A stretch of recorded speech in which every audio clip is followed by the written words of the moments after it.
We're starting a new Bible study series on the book of Galatians. So with that being said, today's video is on Galatians 1, and I want to encourage you guys to read the chapter for yourself first, and also read Galatians 2 for tomorrow's video, and so on. In literally all of Paul's other writings to churches, he writes some sort of thanksgiving and prayer to the church before he gets into what he's writing about. But when it comes to the church of Galatia, he doesn't. So we have to ask, why? Galatians 1 starts with Paul getting straight to the point because of how serious this letter is about to be. He addresses the fact that there is no other gospel, and he's actually mind blown at how quickly this church is deserting the gospel of Jesus. So when people say things like Jesus may be a way, but then there's another way here or another way there, Paul is literally addressing saying there is no other gospel. If you have been called out of the darkness and into the light by the grace of God, then we have to take Paul's line of questioning in Galatians 1 verse 10 to heart, which says, "For am I now seeking the approval of man or of God? Or am I trying to please man? If I were still trying to please man, I would not be a servant of Christ." The key word I want to focus on in this verse is the word still. Paul is admitting to before his encounter with Jesus on his road to Damascus,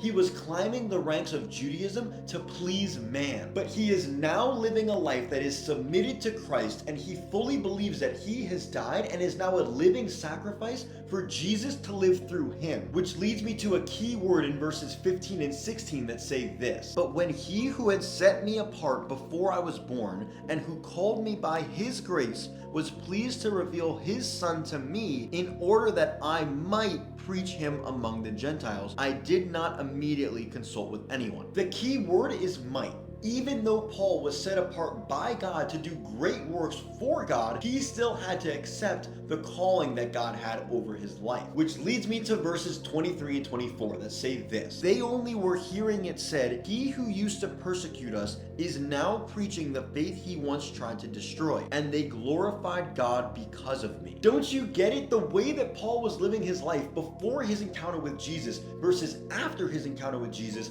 was so drastic that people literally couldn't help themselves from acknowledging it, to the point that they were speaking about it and they glorified God because of it. If we truly want to be a tool in God's hands, then we have to be content with being misunderstood. Because how can people who aren't submitted to Jesus understand when Jesus is living through you? So I pray this video encourages you to be unashamed of the gospel, and that you would live a life of significance that leads others to Jesus by allowing Jesus to live through you. And I will see you guys tomorrow for Galatians chapter 2. God bless.